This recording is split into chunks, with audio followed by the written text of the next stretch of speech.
Le Seigneur. Amen. Il y a la vie dans la parole de Dieu. Il y a la faveur, la grâce et la bénédiction dans la parole de Dieu. Je vous invite à prendre votre Bible dans 1 Thessaloniciens chapitre 5. 1 Thessaloniciens chapitre 5. Nous lirons le verset 23 et le verset 24. La première épître de Paul aux Thessaloniciens, Thessaloniciens chapitre 5, le verset 23,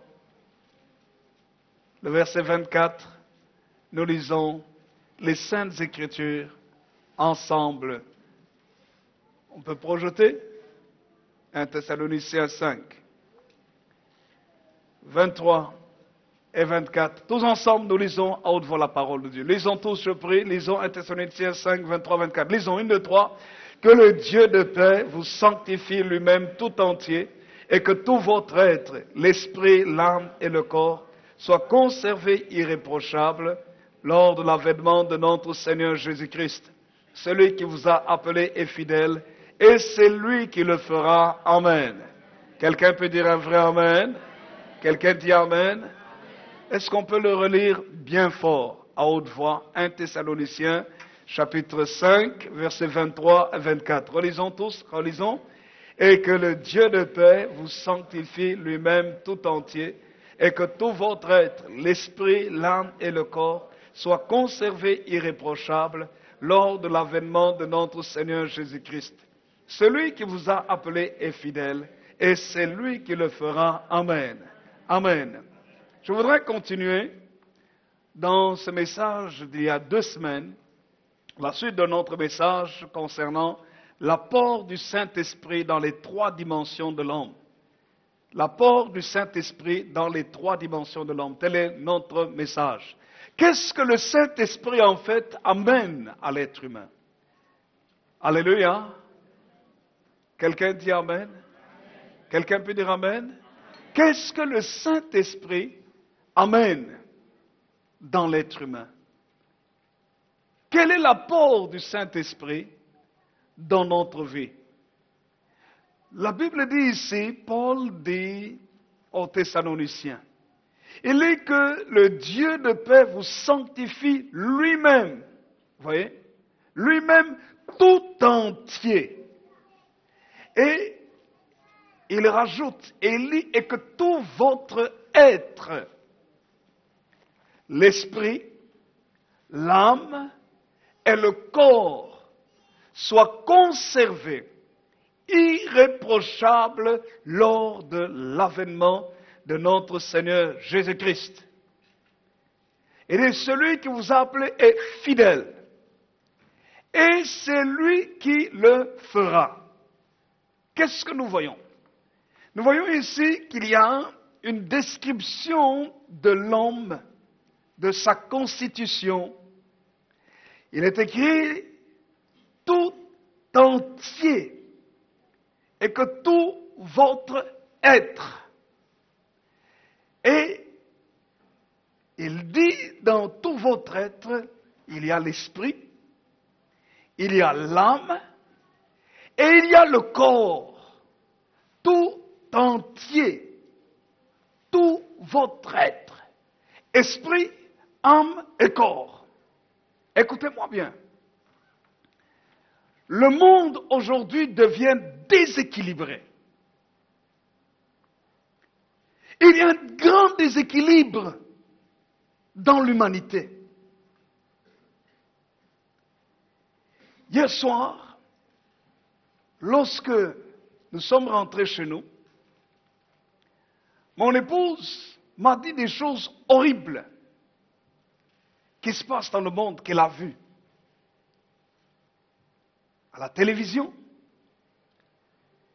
Mais aussi, elle m'a fait lire des articles sur Internet où on est en train de vouloir légaliser l'inceste ici en Europe, même aux États-Unis. Quand des choses se font en Amérique, ça se déverse dans le monde entier. Qu'à partir du moment où des personnes sont consentantes, même s'ils sont de même famille, ce n'est pas un problème. Relations sexuelles dans la même famille, selon eux. Non seulement ça. Je ne sais pas si c'est au Canada ou en Suisse. Ils sont en train de tout faire pour légaliser la pédophilie.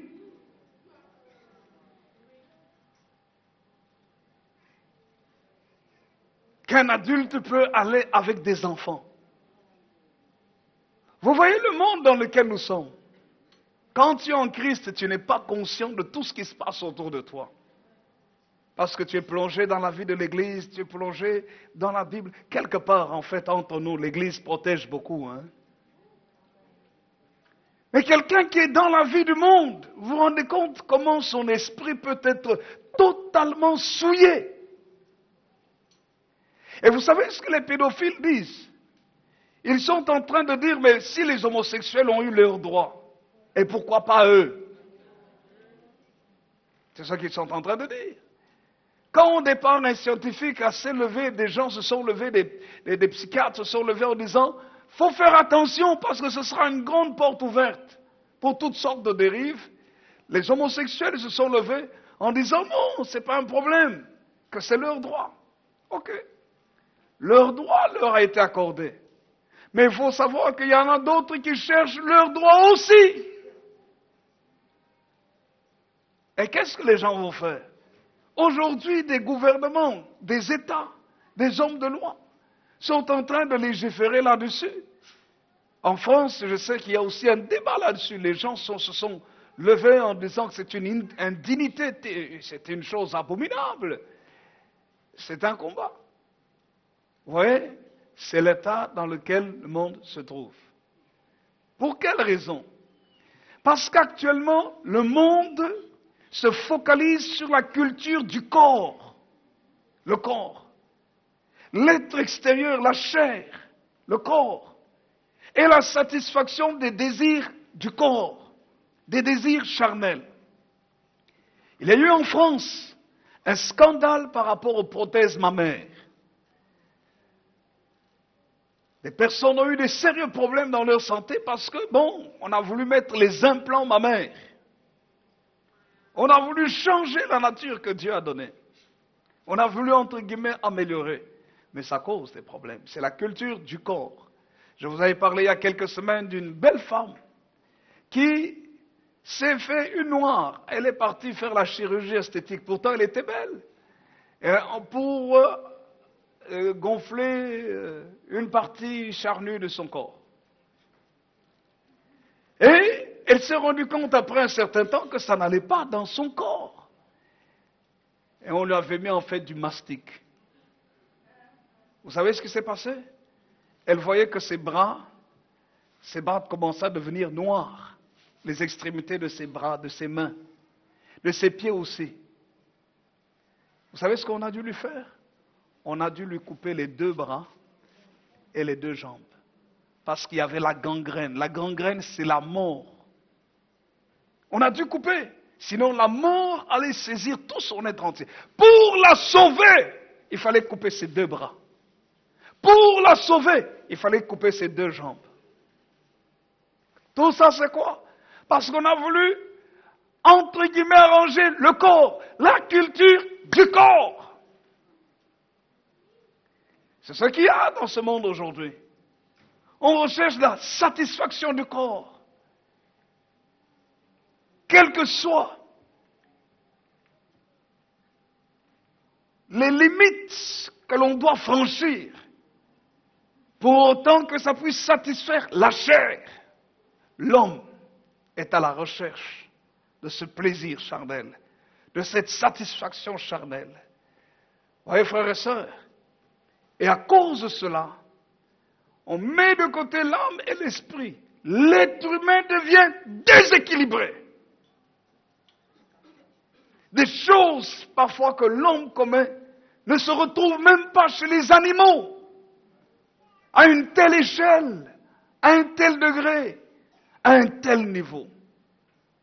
Frères et sœurs, Jésus est à la porte. Jésus revient. La Bible dit, lorsque vous verrez ces choses, relevez vos têtes, car votre délivrance approche. Que celui qui lise fasse attention. Le Seigneur Jésus a dit, vous savez discerner les signes du temps. Vous regardez le ciel, vous dites, demain il fera beau, ou demain il fera pluvieux, c'est-à-dire vous connaissez la météo. Mais il faut aussi connaître les signes des temps qui annoncent le retour du Seigneur Jésus-Christ. Car Jésus revient. L'être humain semble vivre dans une inconscience et une insouciance terrible. Et j'aimerais vous dire, frères et sœurs, que le compte à rebours, le chrono est en train de tourner. Bientôt Jésus va revenir. Mais, que dit-il? Qu'est-ce que Paul dit? Si Jésus revient, il faut qu'il te trouve prêt. Entrer dans son royaume. Parce que si tu n'es pas prêt, il ne te prendra pas. Aujourd'hui, on est en train de légiférer sur l'euthanasie. Dans notre cher pays, la Belgique, il y a des débats pour étendre l'euthanasie aux enfants, aux mineurs d'âge. On peut comprendre la souffrance d'un être humain, mais la vie appartient à Dieu. Si on avait dû éliminer tous les enfants qui souffraient, mais heureusement que Dieu a donné l'intelligence à l'homme de découvrir aussi les différents vaccins, les différents médicaments, les différentes cures nécessaires pour soigner le corps. Mais imaginez-vous qu'on ait dû éliminer les êtres humains parce que peut-être ils souffraient, ainsi de suite. Frères et sœurs, c'est l'esprit de mort qui est lancé par le diable. Vous savez pourquoi? La Bible dit, malheur à la terre et à la mer.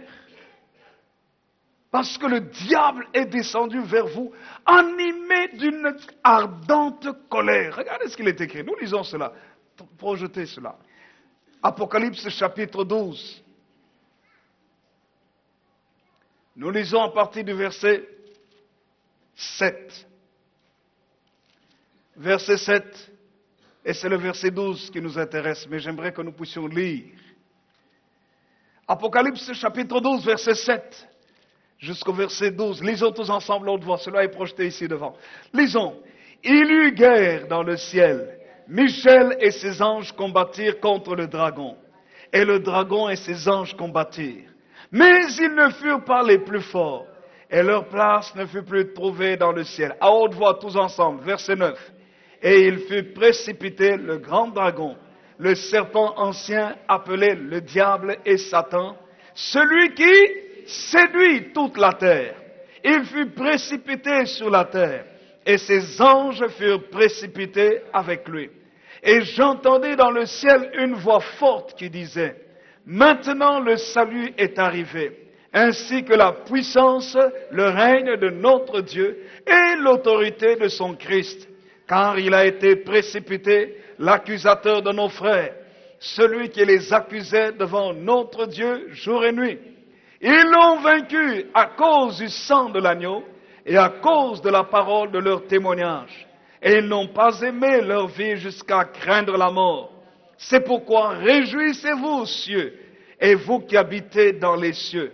Malheur à la terre et à la mer, car le diable est descendu vers vous animé d'une grande colère, sachant qu'il a peu de temps. Voici ce qu'il est écrit dans la parole de Dieu. Relisons ensemble le verset 12, ensemble. 1, 2, 3, le verset 12. Verset 12. C'est pourquoi, réjouissez-vous aux cieux, et vous qui habitez où ça? Dans les cieux. Malheur à la terre et à la mer, car le diable est descendu vers vous, animé d'une grande colère, sachant qu'il a peu de temps. Amen.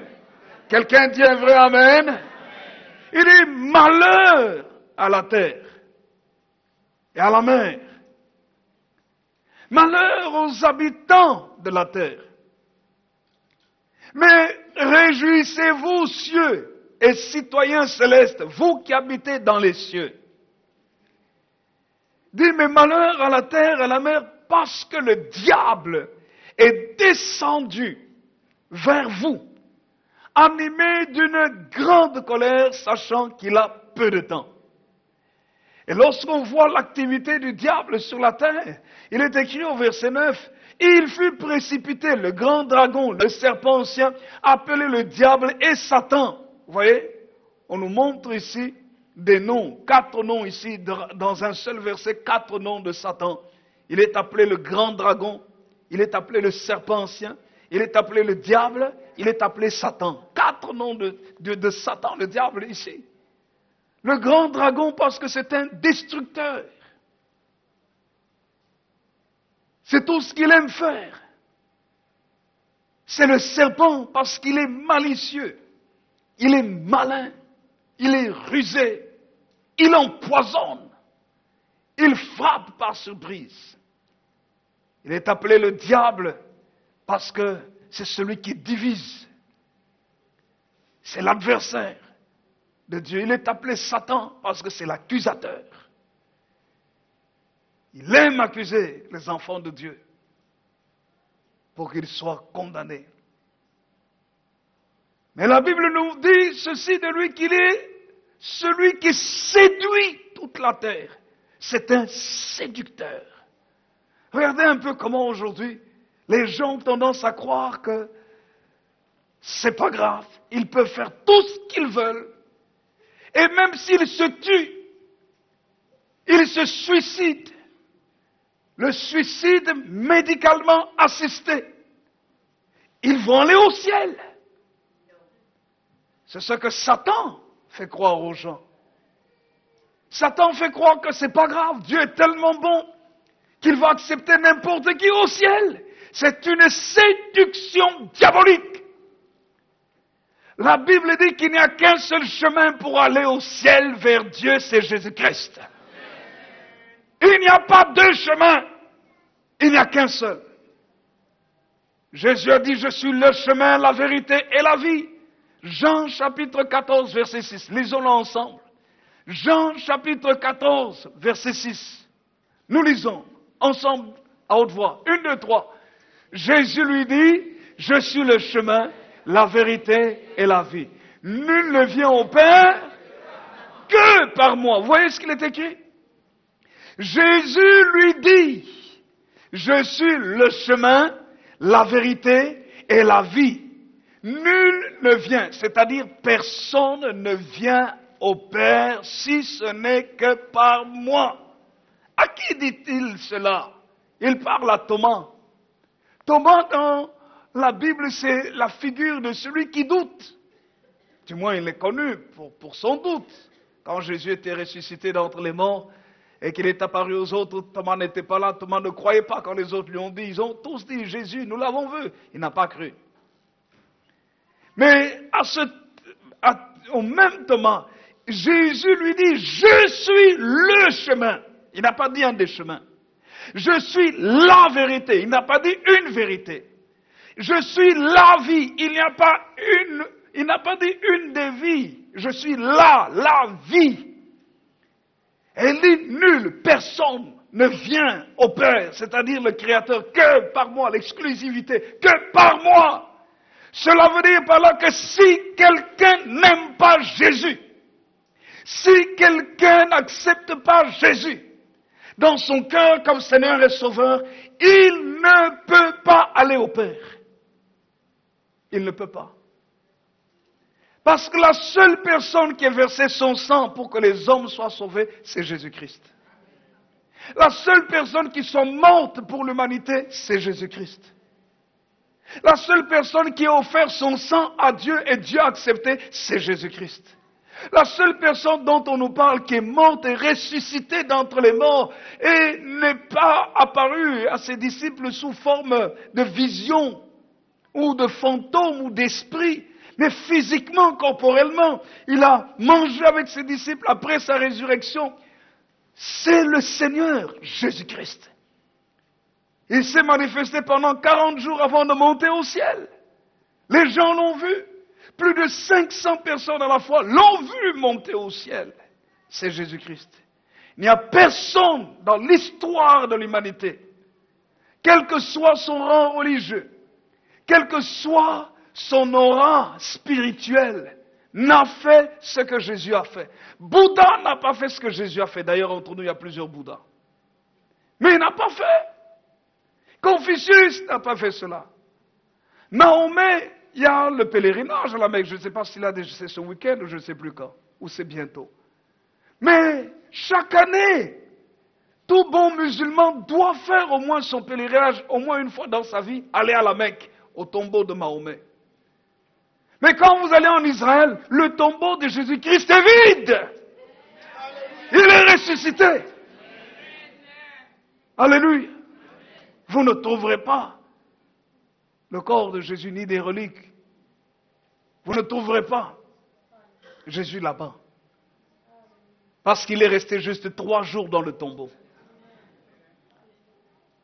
Quand vous allez dans les pays soviétiques, on va vous parler de Lénine, Staline, je crois, qui est encore là. Mais c'est son corps. Et les scientifiques espèrent peut-être un jour trouver la formule de la résurrection.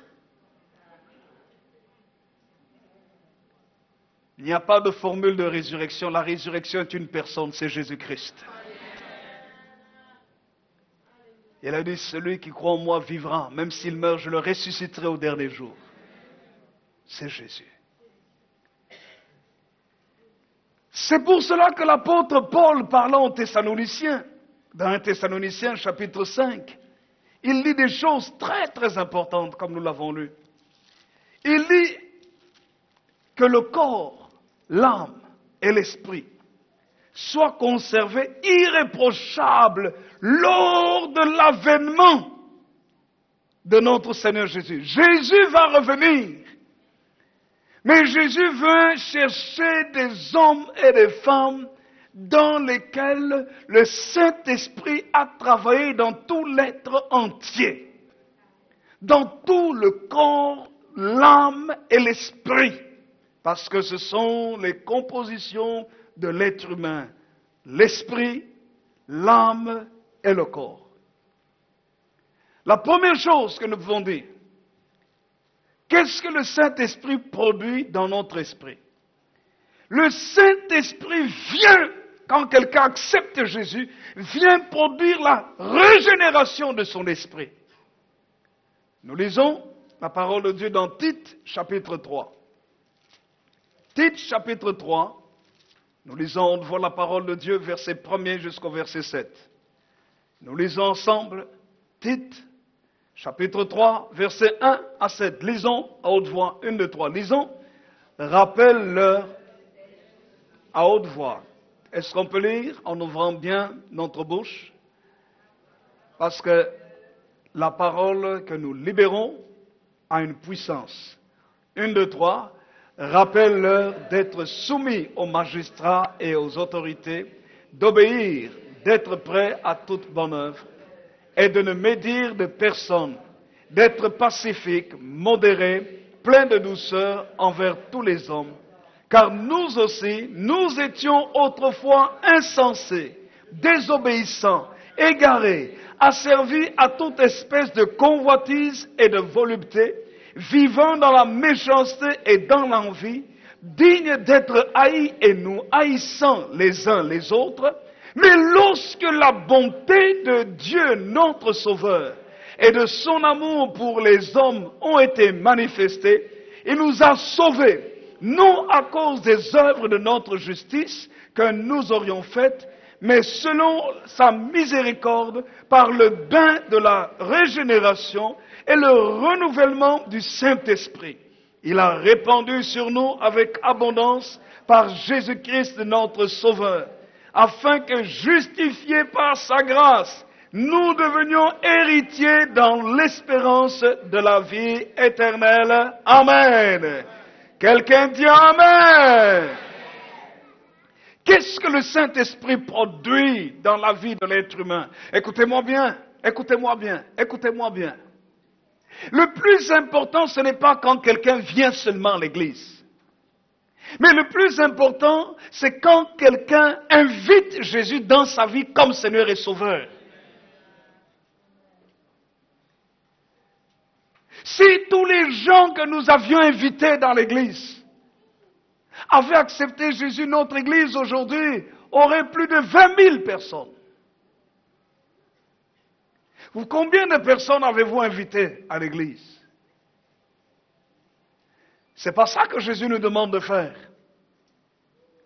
Ce que Jésus nous demande de faire, c'est bien de venir à l'église. Il faut venir à l'église. Mais si vous parlez à quelqu'un un mardi soir, par exemple, après la prière et le culte, que vous n'avez pas l'habitude de venir aux prières matinales, ou peut-être aux cellules de maison, et que vous attendez le vendredi soir la formation de disciples et l'étude biblique, et que cette personne meurt juste avec votre invitation de venir à l'église le jeudi soir.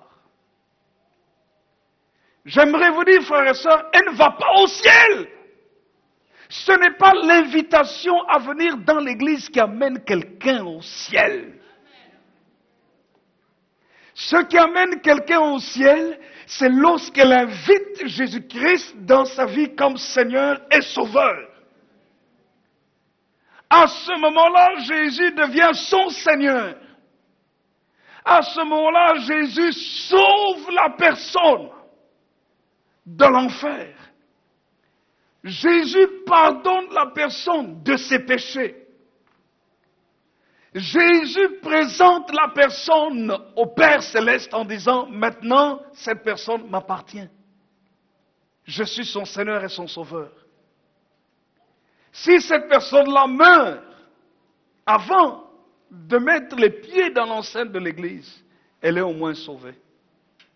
Mais si quelqu'un, vous invitez quelqu'un dans la maison de Dieu, la personne vient à l'église, écoute les cantiques, observe comment les choses se font. Parce que chaque personne qui viendra pour la première fois dans l'église est d'abord curieuse de savoir qu'est-ce qui se passe, comment fonctionnent les choses. C'est-à-dire, c'est un observateur.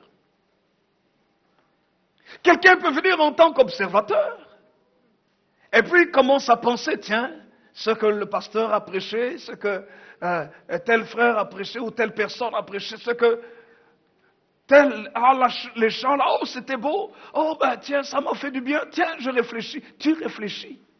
Mais tu peux sortir, la personne a un accident, quand tu n'as pas Jésus dans ta vie, tu n'entres pas au ciel. C'est aussi sérieux que ça. Si une personne veut venir dans la maison de Dieu, dans l'église, ça veut dire qu'elle a une bonne disposition, au moins à parler de Dieu, à écouter parler de Dieu. Mais puisqu'elle peut vous suivre à l'église, vous pouvez aussi la conduire sur le chemin de l'acceptation du Seigneur Jésus comme Seigneur et Sauveur dans sa vie, avant qu'elle ne vienne à l'église. Nous ne savons jamais ce qui peut arriver un instant après. Nous ne savons pas. Alléluia. Nous ne savons pas. Mais lorsque tu es en contact avec quelqu'un, il faut au moins que cette personne parte en ayant eu l'opportunité d'accepter ou de refuser Jésus. Et s'il accepte le Seigneur Jésus, elle a son assurance, éternité. Jésus vient par son esprit dans l'être. Quand la personne dit, Seigneur, je confesse de ma bouche que tu es le Seigneur de ma vie, que tu es mon sauveur, je te donne mon cœur, je te donne mon âme, pardonne mes péchés, pardonne mes fautes, viens maintenant, lave-moi au moyen de ton sang, toi qui es mort sur la croix, tu es ressuscité le 3e jour, tu es monté au ciel, et tu es monté au ciel et tu reviendras sur la terre. Seigneur, je reconnais que tu es mon sauveur et tu es le Seigneur de ma vie. Le miracle se produit. Écoutez-moi bien. Le plus grand miracle dans la vie de quelqu'un, ce n'est pas parce qu'il est guéri d'une maladie. Quelqu'un peut être guéri par le Seigneur aujourd'hui de la maladie. Demain, il attrape une autre maladie. Hein? Lazare était même ressuscité d'entre les morts. Est-ce que vous croyez que Lazare a vécu éternellement? Jésus l'a ressuscité d'entre les morts, n'est-ce pas? Mais quelques années après, Lazare est mort. Et Tychus, écoutez la parole de Dieu quand Paul prêchait. Paul a prêché longtemps pendant la nuit et Tychus s'est endormi. Il est tombé de l'étage, il est tombé par terre, il est mort. Et Paul est venu à prier pour lui, il s'est relevé, il est ressuscité. Est-ce que vous croyez que Tychus continue à vivre? Même si la prière l'a ressuscité d'entre les morts, mais il est mort après. Parce que la vraie résurrection, la santé totale, c'est quand Jésus reviendra. Ce que le Seigneur fait pour l'instant, ce sont des grâces qu'il nous accorde. Alléluia. Ce sont des grâces qu'il nous accorde. Mais sur cette terre ici, tant que Jésus n'est pas encore revenu, l'éternité du corps n'est pas encore là. Alléluia. Le Saint-Esprit, quand il vient dans la vie de quelqu'un, il régénère son esprit. Écoutez-moi. Écoutez-moi bien. C'est pourquoi, même dans l'Église, suivez-moi très bien, je crois qu'il y a des vraies conversions et des fausses conversions.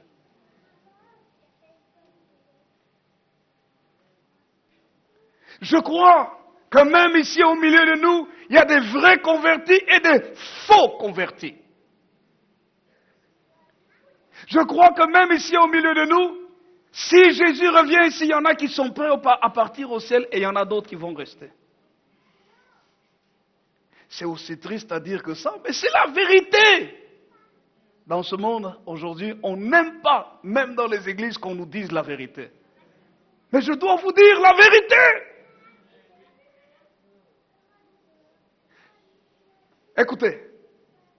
Écoutez, suivez-moi bien. Le Saint-Esprit, il est écrit, nous sommes régénérés. Paul dit dans Tite ici, au verset 3, Tite chapitre 3, verset 3. Car nous aussi, nous étions autrefois insensés. Nous manifestons la folie.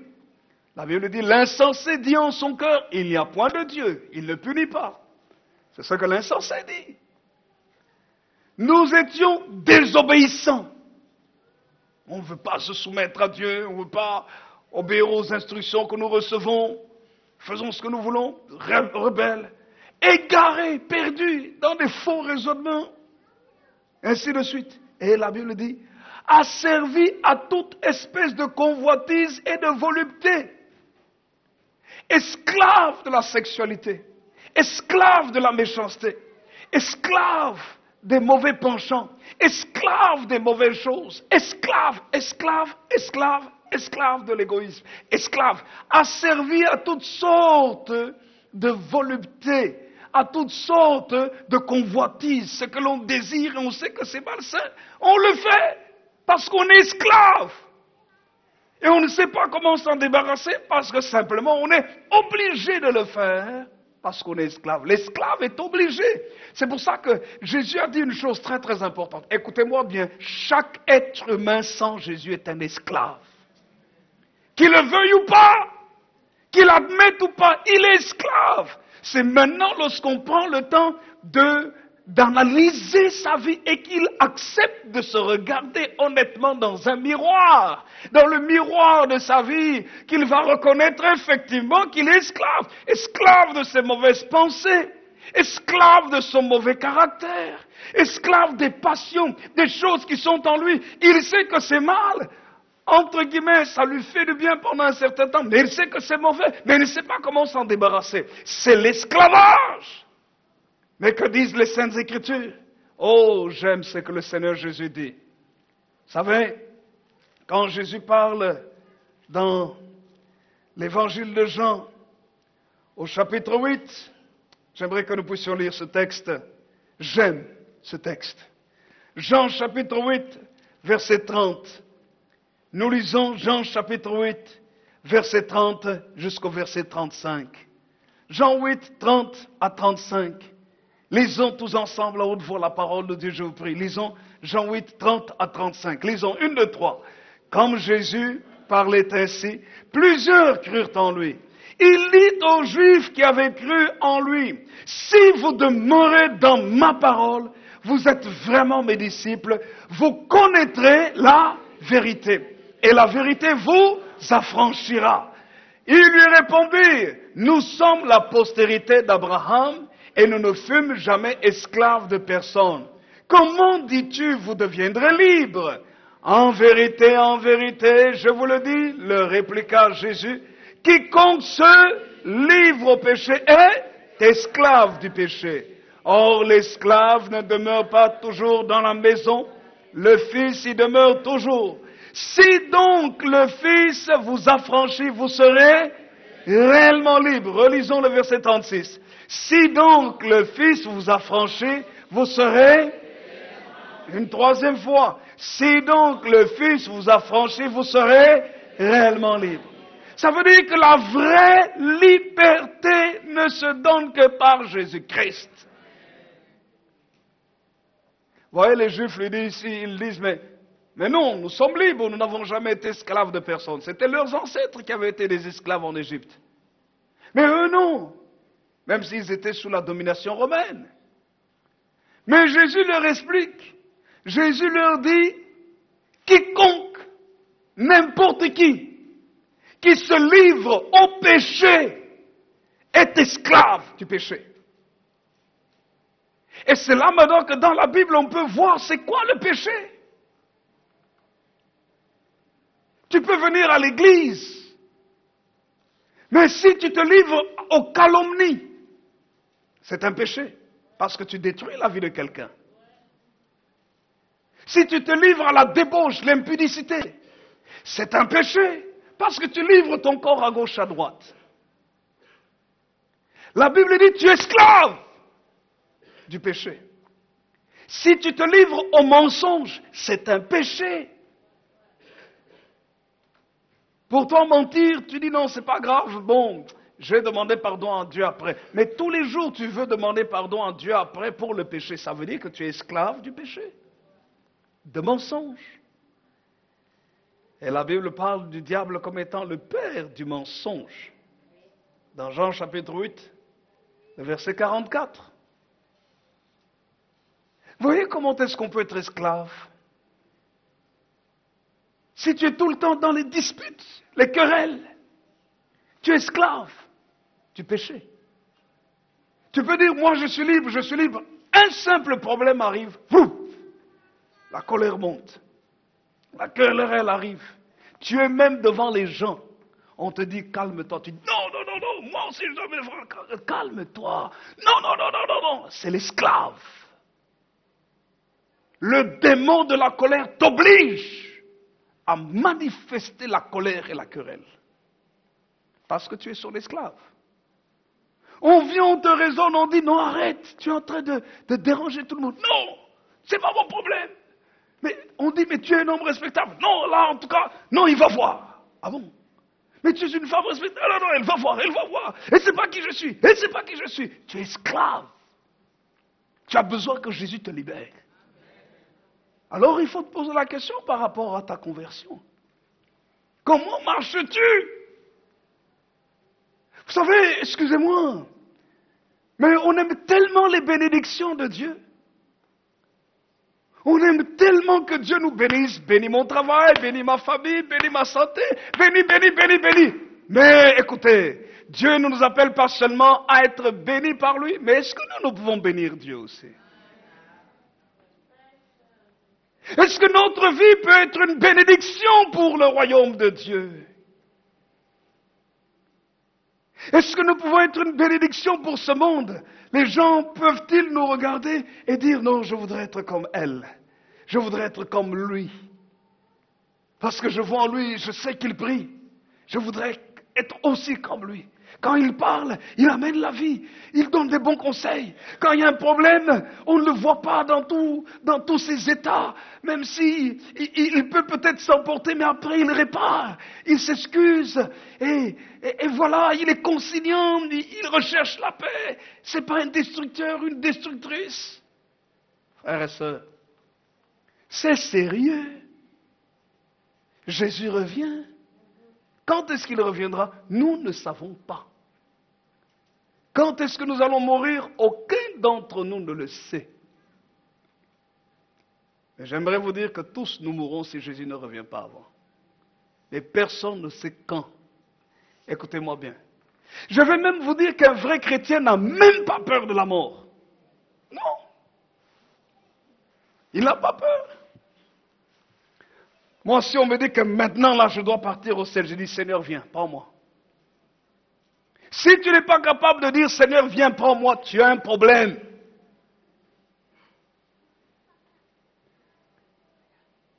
Pourquoi? Suivez-moi bien. Lorsque le Saint-Esprit régénère notre esprit est renouvelé. Notre esprit est conscient de la présence, de l'amour et de la grandeur de Dieu. Dans ton esprit, il y a quelque chose qui bouillonne. La faim et la soif de Dieu. Personne ne peut te pousser à la prière. Mais ton être spirituel a une tendance à te pousser à te prosterner devant Dieu.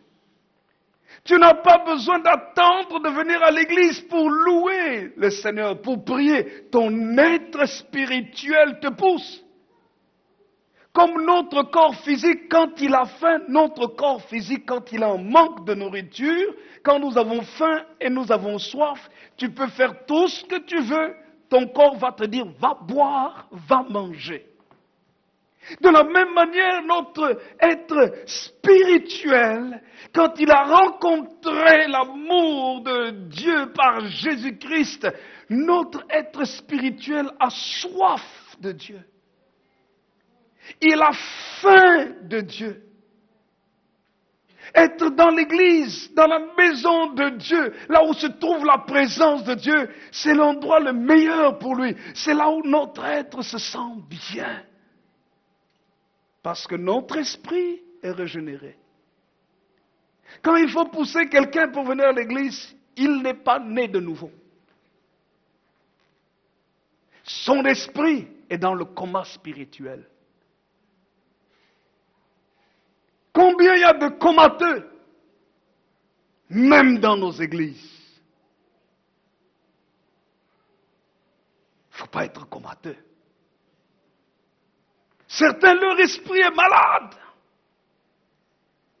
Leur esprit n'a pas d'enthousiasme pour Dieu. Il n'a pas la faim d'entendre la parole de Dieu. Quand l'esprit de Dieu régénère notre esprit, chaque fois qu'on cite le nom de Jésus, nous sommes alertes. Nous voulons entendre le nom de Jésus. Dès que nous entendons quelqu'un parler de Jésus, nous allons vite vers lui et nous sommes heureux, nous voulons faire sa connaissance parce qu'on parle de celui qui a régénéré notre esprit. Celui qui a donné la vie à notre esprit.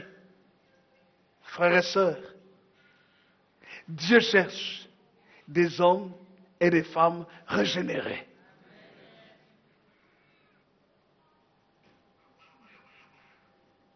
Notre esprit est conscient de l'amour de Dieu. Notre esprit est conscient de la grandeur de Dieu. Quand ton esprit est conscient de la grandeur de Dieu, ton corps peut avoir peur d'un danger, mais tu sens dans ton esprit la paix, le calme qui vient en toi.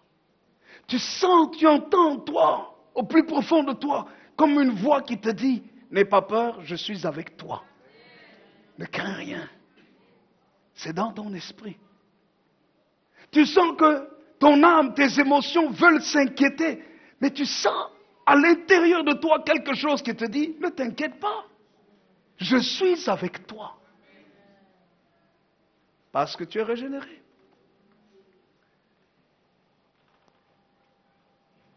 La deuxième chose que le Saint-Esprit fait dans notre esprit,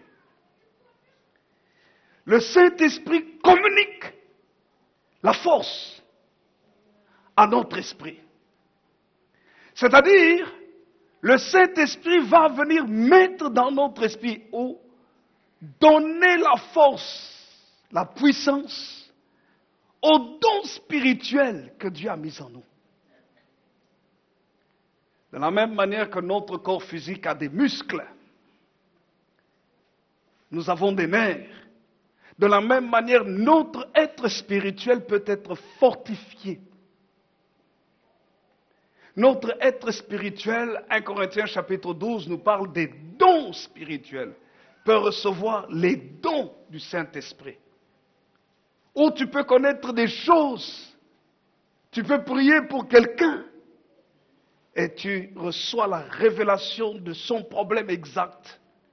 Tu peux sentir si son esprit est attaqué par les démons. Et tu peux parfois même connaître le type de démons qui perturbent la personne. Et tu peux les chasser. Comment est-ce qu'on reçoit le discernement des esprits? C'est dans son esprit.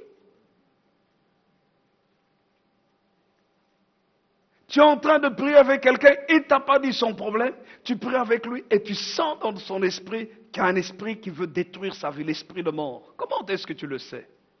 Pourtant, tu le vois en bonne santé. C'est dans ton esprit que le Saint-Esprit révèle ça.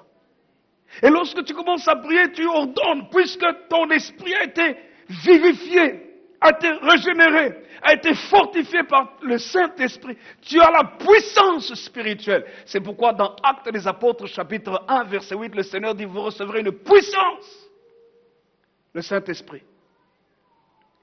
Tu reçois dans ton esprit la force, et lorsque tu commences à prier pour la personne, tu sens dans ton esprit quand l'esprit est là ou n'est plus là. C'est la même chose physiquement. Quand vous voulez défendre quelqu'un, je vois par exemple la maman qui est là avec son enfant. Et la maman peut sentir la présence de l'enfant dans ses bras. Et si on enlève l'enfant, la maman peut sentir aussi l'absence, même s'il a les yeux fermés, elle va sentir l'absence de l'enfant dans ses bras. Spirituellement, c'est la même chose. Quand quelqu'un s'accroche à une autre personne, et que vous voulez sauver cette personne, vous tirez la personne d'un côté, vous allez sentir quand l'autre personne la tient. Et dès que l'autre a cédé, vous le sentez aussi parce que vous sentez la liberté. Pardon. Spirituellement, c'est la même chose. Quand quelqu'un est possédé par les esprits et que son esprit est perturbé, pendant que nous pouvons prier, nous pouvons sentir à cause de la pression spirituelle, notre esprit sent que nous ne devons pas arrêter de prier parce que nous devons arracher la personne des mains des esprits démoniaques. Et lorsque la personne est libérée, nous sentons aussi la libération dans notre esprit. Frères et sœurs, est-ce que vous savez que cela n'est pas réservé seulement aux pasteurs, aux évangélistes, aux docteurs, aux frères, aux sœurs X, Y, Z?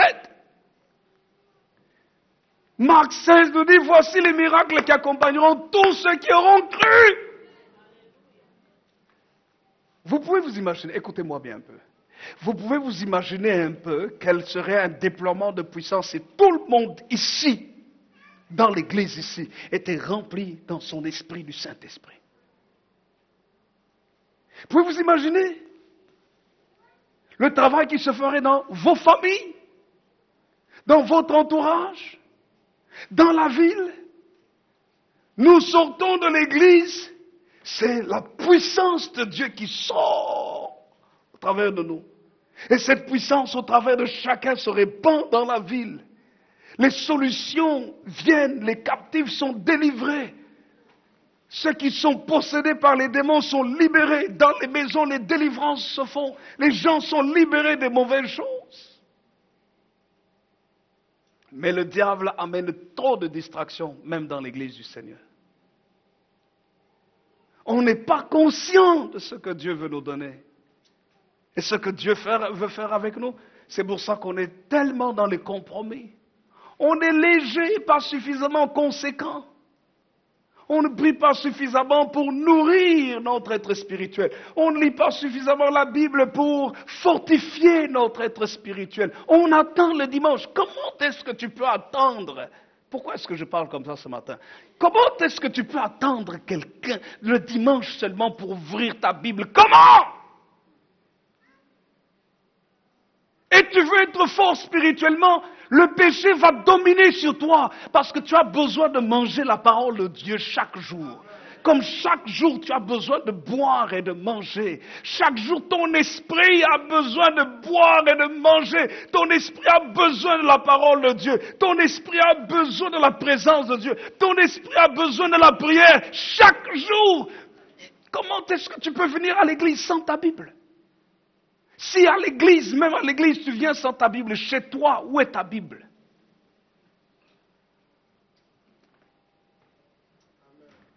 Alléluia! Quelqu'un est béni ce matin? Dieu t'a destiné à être plus que ça. Plus fort et plus puissant que ça. Dieu veut t'utiliser, Dieu veut te bénir. Ton esprit a besoin d'être régénéré. Le monde n'attend pas que des pasteurs ou des évangélistes. Le monde a besoin de toi. Les nations ont besoin de toi. Il y a des pasteurs qui n'arriveront jamais dans ton milieu. Parce que ce milieu-là, c'est Dieu qui te l'a placé, qui te l'a donné à toi. Et c'est dans ce milieu que tu dois influencer, que tu dois apporter la vie de Dieu là-bas, dans ton milieu. Alléluia. Il faut que le Saint-Esprit nous remplisse de sa puissance. N'est-ce pas, Yedidia?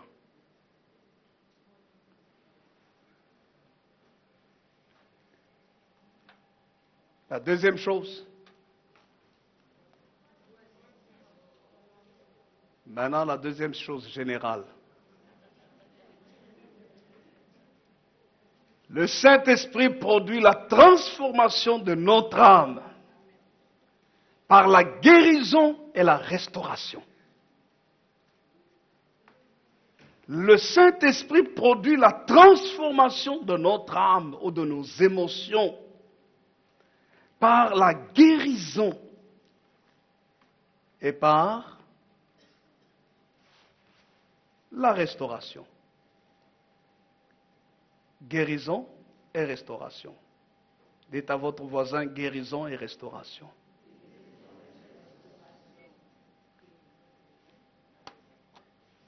Voici ce qu'il est écrit dans la parole. Dans Éphésiens, chapitre 4, versets 1 à 3, je lis rapidement, avant que nous terminions. Je vous exhorte donc, moi, le prisonnier dans le Seigneur, à marcher d'une manière digne de la vocation qui vous a été adressée, en toute humilité et douceur, avec patience, vous supportant les uns les autres avec amour, vous efforçant de conserver l'unité de l'esprit par le lien de la paix. Amen. Amen. Quelqu'un peut dire un vrai amen? Amen. Qu'est-ce que nous voyons ici? Paul dit, nous devons marcher d'une manière digne de l'appel de Dieu. Comment? Avec humilité et douceur. avec patience, nous supportons les uns les autres avec amour et faisons tout pour conserver l'unité de l'esprit par la paix. L'humilité, la douceur, la patience, la paix se trouvent dans notre âme, le domaine de nos émotions, le domaine de nos sentiments. Quand le Saint-Esprit vient dans ta vie, il va faire un travail dans tes émotions pour que tu ne sois pas un orgueilleux, une orgueilleuse. Quand le Saint-Esprit vient dans ta vie, il va faire un travail pour que tu ne sois plus violent, agressif, méchant. Il y a des gens qui sont violents par leurs paroles, agressifs quand ils ouvrent la bouche, c'est des pics, c'est détruire, c'est méchant, c'est cassant, ça brise, ça provient de l'âme. J'ai découvert ceci. La plupart des gens qui sont durs et cassants, ce sont des gens blessés. La plupart des gens qui ont un caractère difficile, j'ai découvert tout au long de l'année que ce sont des gens qui sont blessés dans leur âme. Depuis des années que je conseille les gens, que je prends le temps à écouter les gens, j'ai découvert que chaque personne qui a un mauvais caractère, vous pouvez l'aider. Qu'il ne faut pas s'éloigner des gens qui ont des mauvais caractères, mais il faut les guérir. Guérir leurs émotions. Guérir leur façon de penser. Guérir leurs blessures. Guérir les rejets qu'ils ont subis. Les abus qu'ils ont subis. Le mépris qu'ils ont subi. Que lorsque vous arrivez à faire comprendre à une personne qu'elle a de la valeur, ça la guérit. Quand vous faites comprendre à une personne que vous l'acceptez, ça l'aide, ça la guérit. Quand vous arrivez à faire comprendre à une personne que devant Dieu, elle a de la valeur, que ce qu'elle peut faire est important, ça l'aide, ça guérit ses émotions. Quand vous aidez quelqu'un à comprendre que sa vie est importante, qu'il peut faire ou elle peut faire quelque chose de sa vie, que cette personne a de la valeur, que les idées qu'elle a ne sont pas toutes insensées, bêtes, folles, mais qu'elles sont importantes aussi, ça la guérit. Ça guérit son âme, ses émotions. Et le Saint-Esprit vient opérer un travail de guérison dans notre âme. Parce que, écoutez-moi bien, très peu de gens blessés aiment que les autres soient guéris. Très peu de gens pauvres aiment que les autres s'enrichissent. Très peu de gens malades aiment que les autres d'abord soient guéris. Très peu de gens rejetés aiment que les autres soient d'abord acceptés. Et c'est la raison pour laquelle, quand vous lisez, je ne comprenais pas très bien ce texte dans la Bible, jusqu'à ce qu'à un certain moment j'ai compris. Moi, je me trouvais ça pour de l'égoïsme, où le Seigneur disait, tu aimeras ton prochain comme toi-même. Et j'avais lutté pendant des années, longtemps avec ça. Et puis un jour, j'ai compris. J'ai dit, je comprends. Tu ne peux pas aimer ton prochain correctement si tu ne t'acceptes pas et tu ne t'aimes pas toi-même. Écoutez-moi bien. J'ai vu que beaucoup de gens blessés ne s'aiment pas ou n'aiment pas certains domaines de leur vie. Beaucoup de gens blessés sont parfois très durs vis-à-vis d'eux-mêmes. Parce qu'ils sont blessés. L'âme a été meurtrie. Peut-être en grandissant, c'était sous des coups. Peut-être en grandissant, On lui a toujours dit qu'il n'avait pas de valeur, qu'elle n'avait pas de valeur. L'âme est blessée. On lui a dit tout ce que tu peux dire. On n'en a pas besoin. On n'a pas pris en compte son point de vue. L'âme a été blessée. Mais ce que j'aime du Saint-Esprit, c'est qu'il vient te guérir. Il vient te dire, tu as de la valeur. Tu as de l'importance. Ce que tu dis est important. On peut considérer ce que tu fais. Tu n'as pas besoin de toujours plaire à tout le monde. On peut t'aimer simplement pour ce que tu es. Pas pour toujours ce que tu fais. Mais simplement pour ce que tu es. Alors là, ton âme se guérit. Et dans le processus de la guérison, écoutez-moi bien, le Saint-Esprit vient guérir, enlève les complexes. Il y a des gens qui sont complexés. Ils n'aiment pas la couleur de leur peau. Ils n'aiment pas leur taille. Ils n'aiment pas peut-être leur accent. Ils n'aiment pas leur visage. Ils n'aiment pas leur nez. Ils n'aiment pas ceci, cela d'eux-mêmes. Ils ne s'aiment pas. Et parfois, ils cachent ça en exagérant certaines autres choses. Mais quand le Saint-Esprit vient guérir la personne, elle est elle-même. Elle n'a pas besoin d'imiter quelqu'un d'autre. Elle est elle-même. Le Saint-Esprit, non seulement restaure, mais il équipe notre âme. De la même manière que notre corps physique a besoin de force. De la même manière que le Saint-Esprit vient maintenant nourrir notre âme. Comme notre esprit doit être nourri par la parole de Dieu, le Saint-Esprit vient nourrir nos émotions, notre pensée, nos sentiments. Et c'est là où l'apôtre Paul parle dans Galates chapitre 5, le verset 22. Il parle du fruit de l'esprit. Il dit le fruit de l'esprit, c'est l'amour. Donc le Saint-Esprit déverse, la Bible dit, l'amour de Dieu est répandu dans nos cœurs par le Saint-Esprit. Vous savez que l'amour est une force. La parole de Dieu nous parle dans 1 Corinthiens au chapitre 13. On nous montre clairement que l'amour est une force. La Bible dit ceci. L'amour, 1 Corinthiens chapitre 13, verset 8, l'amour ne périt jamais. La parole de Dieu nous dit, verset 13, mais donc, ces trois choses demeurent, la foi, l'espérance, l'amour. Mais l'amour est la plus grande, mais la plus grande de ces choses, c'est l'amour.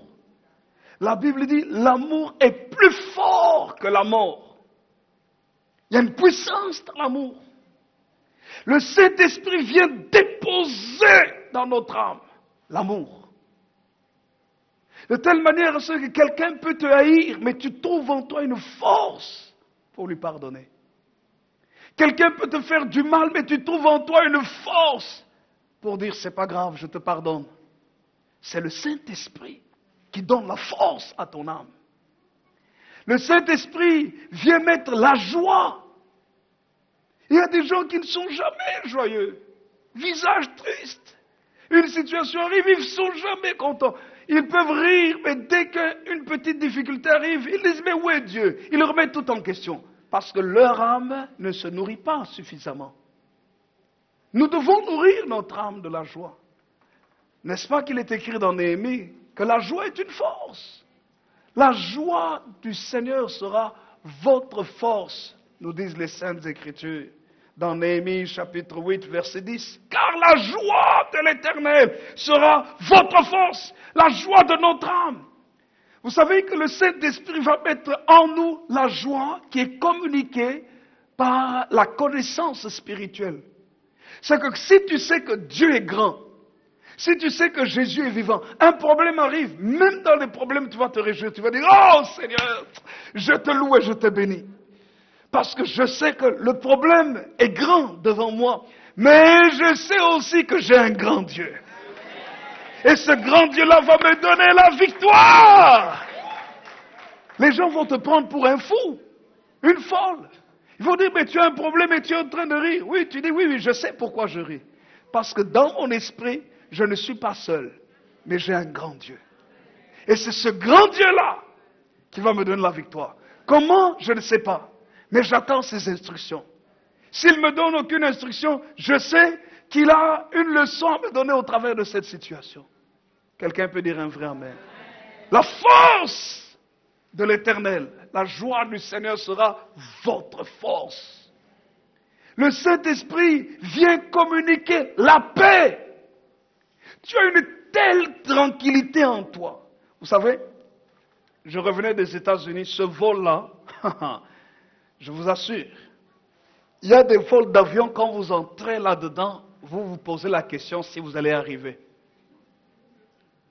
J'étais dans un vol, les turbulences, tout le monde, le pilote a dit, mettez vos ceintures, c'était très très dangereux. Tout le monde avait la ceinture. Mais je vous assure, les turbulences, vous dites, Seigneur, ici, vous faites votre dernière prière. En disant ici, je ne sais pas si on va arriver. Vous savez quoi? Au milieu de toutes ces turbulences, j'ai commencé à prier. Et pendant que je priais, j'ai senti une paix emplir mon âme. J'ai dit, Seigneur, si c'est aujourd'hui que je dois mourir, bon, gloire à Dieu. J'irai au ciel. Mais en même temps, j'ai dit, Seigneur, mais je calcule en même temps, j'ai dit, Seigneur, mais il y a quand même ma femme qui est là. Il y a quand même mes enfants qui sont là. Bon, Seigneur, quand même, rallonge-moi encore un peu la vie. Mais la paix vient en toi. Et là, au milieu des turbulences, je me suis rendu compte que la paix peut te faire dormir alors que tout le monde est agité. Dans toutes ces turbulences-là, la paix, tu sens la paix, et puis même tu peux t'endormir. Au milieu des troubles.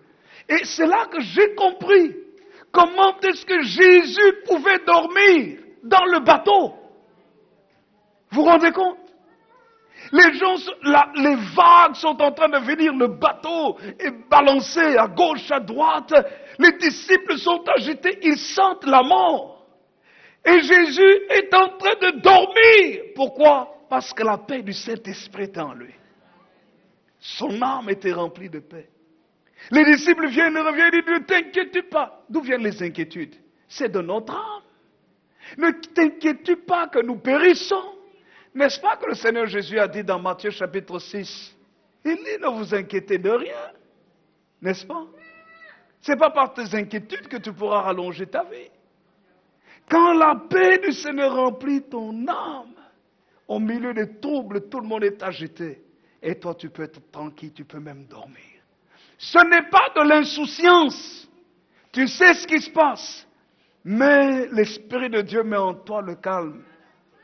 Dans tes émotions. Parce que dans ton esprit, tu sais qu'il y a quelqu'un qui est le maître de circonstances et des temps, qui contrôle tout. Alors tu es calme. Tu sais que tu t'en sortiras. Parce que ton esprit te dit, tu as un maître qui a ta vie entre ses mains. Et je termine par le troisième point. Il y a plusieurs éléments que le Saint-Esprit va communiquer à notre âme. La patience est une force. Quand tu sais patienter, je ne comprenais pas quand je me suis converti, la patience. C'était difficile. Et je me suis rendu compte qu'avec les années, quand tu marches avec le Seigneur, tu n'as pas besoin de t'agiter. Ce que Dieu a promis, tôt ou tard, ça va se réaliser. Alors tu restes calme. Tu sais patienter. Alléluia. La patience, c'est une force. Et par la patience, on arrive à tout. Et puis la bonté, la bienveillance, la foi, c'est une puissance, la douceur, la maîtrise de soi, la capacité de maîtriser ses émotions. C'est dans notre âme. Vous voyez ce que le Saint-Esprit produit? Il produit des hommes merveilleux. Et troisièmement, je vais terminer par là. Le Saint-Esprit agit dans notre corps physique. Et dans le corps physique, troisièmement, le Saint-Esprit fortifie le corps dans toutes ses faiblesses. Notre corps a différents types de faiblesses. La faiblesse par rapport au péché, c'est marqué dans notre chair. La faiblesse par rapport à la maladie, c'est marqué dans notre chair. La faiblesse par rapport à la force physique, c'est marqué dans notre chair. Quand vous lisez dans Ésaïe chapitre 40, vous allez voir qu'il est écrit, ceux qui se confient en l'Éternel prennent leur envol comme l'aigle, ils voient leur force renouvelée. Ils prennent l'envol comme les aigles. Regardez ce qu'il est écrit. Il est écrit au verset 29, Ésaïe 40, 29, à partir du verset 28. Ne le sais-tu pas, ne l'as-tu pas appris, verset 29 à 31. 28 à 31, Ésaïe 40. C'est le Dieu d'éternité, l'Éternel, qui a créé l'extrémité et les extrémités de la terre. Il ne se fatigue point, il ne se lasse point. On ne peut sonder son intelligence. Il donne de la force à celui qui est fatigué. Il augmente la vigueur de celui qui tombe en défaillance. Les adolescents se fatiguent et se lassent. Les jeunes hommes chancellent. Mais ceux qui se confient en l'Éternel renouvellent leur force. Ils prennent leur vol comme les aigles. Ils courent et ne se lassent point. Ils marchent et ne se fatiguent point. Frères et sœurs, ce qui est écrit là dans la Bible, c'est la réalité. Tu peux passer une nuit comme le mariage hier. C'est un très beau mariage entre parenthèses. La musique chrétienne. Vous sentiez la paix. C'était pas des mélanges. Enfin, je crois. Non, je crois parce que le DJ, c'est un DJ chrétien. Il a écrit sur ses cartes 100% chrétien. Alors vous vous sentiez bien. Il y en a qui viennent mettre la musique chrétienne, vous sentez la paix, puis après, musique mondaine, vous sentez les démons qui vous alourdissent. Non. Alléluia. Il court et ne se lasse point. J'aimerais vous dire, si vous voulez la force, il faut s'attacher au Seigneur Jésus. Il faut demander l'aide du Saint-Esprit. Quand vous lisez la Bible, vous allez constater que physiquement parlant, Jean-Claude, même pour le travail, même pour les choses qui sont difficiles, vous voyez maman Angèle ici, c'est une maman forte. Maman Angèle, lève-toi un peu, doyenne. Nous acclamons cette maman ici. Maman Angèle, lève-toi. Non, reste là maman. Que Dieu te bénisse maman. Cette maman-là, regardez comment elle est conservée, fraîche, jeune, toujours. Mais vous savez quel âge a maman Angèle ici? Elle a quel âge? Quel âge? Non, parce qu'elle a déjà, elle est à l'aise là-dedans. Bon, il y en a qui ne sont pas à l'aise, mais elle est... On a fêté plus de 70 ans. Elle a plus de 70 ans, cette maman que vous voyez. Vous pouvez voir ça. Mais vous savez quoi? Cette maman-là est toujours à la prière. Cette maman-là fait de l'aquagym. Et vous qui avez moins de 30 ans, il y en a...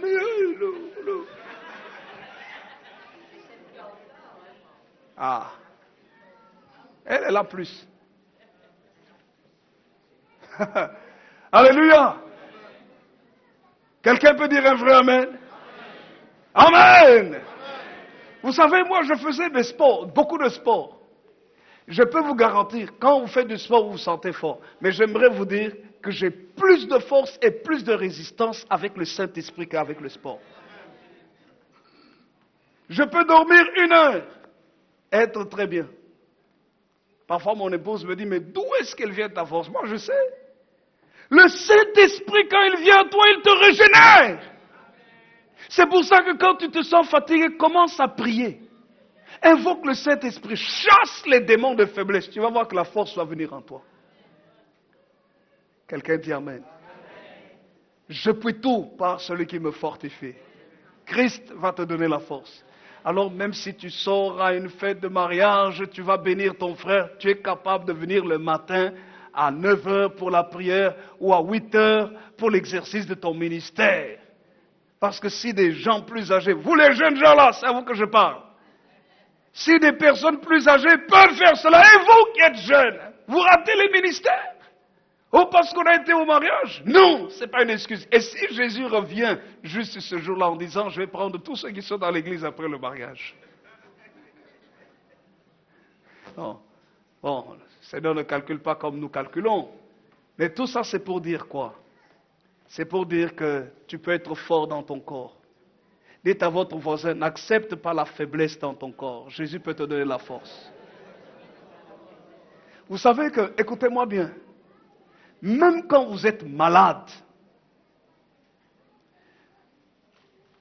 Prenez les médicaments. J'aimerais vous dire que la Bible, la parole de Dieu, est un médicament pour le corps. Soignez-vous. C'est très important de se soigner. Prenez ce que les médecins vous disent de prendre. C'est très important. J'aime la médecine. Mon beau-père est médecin. Mais je crois aussi à la puissance du médicament spirituel, la parole. Prends les versets de la Bible qui parlent de la santé. Prends-les. Commence à les proclamer. Déclare, par les meurtrissures de Jésus, je suis guéri. Parle à ton corps et dis, mon corps, tu entends ce que la parole vivante dit? Alors mon corps, même si je fais tout pour te soigner, écoute ce que la Bible dit. Est-ce que vous savez qu'il y a des gens qui ont été guéris juste en écoutant la parole?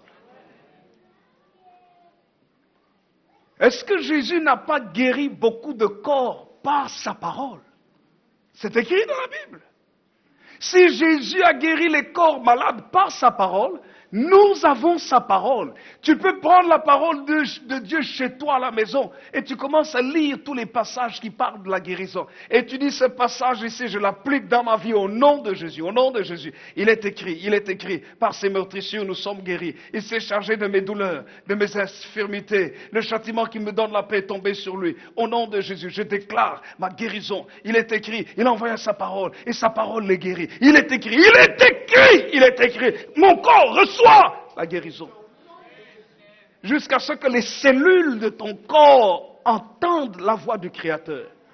Que tu reçoives, comme le frère Charles priait tout à l'heure, je crois, que tu reçoives le réma de Dieu, la parole qui a dressé spécialement tes cellules à ton corps, et tu vas vivre les miracles de Dieu. Quelqu'un peut dire un vrai amen.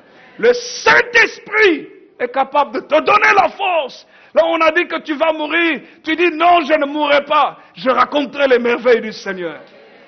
Dieu va faire quelque chose dans ma vie. Frères et sœurs, le Saint-Esprit est celui qui doit amener la guérison, la délivrance, la résistance, la force. Samson était un homme rempli du Saint-Esprit. Il avait une force physique terrible. Élie était un homme rempli du Saint-Esprit. Il pouvait marcher 40 jours. Il pouvait courir marathon. Jean-Baptiste pouvait être dans les déserts.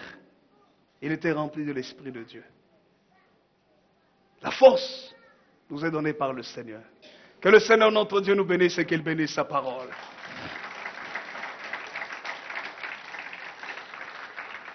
Nous allons prier. Je prie le Seigneur que ces messages, vous qui m'écoutez, que ce soit dans l'église ici ce matin, que tous ceux qui entendent à la télévision, sur Internet, ou par quelque support que ce soit, que vous puissiez prendre une décision avec Jésus. Ne passez pas votre temps sans une véritable décision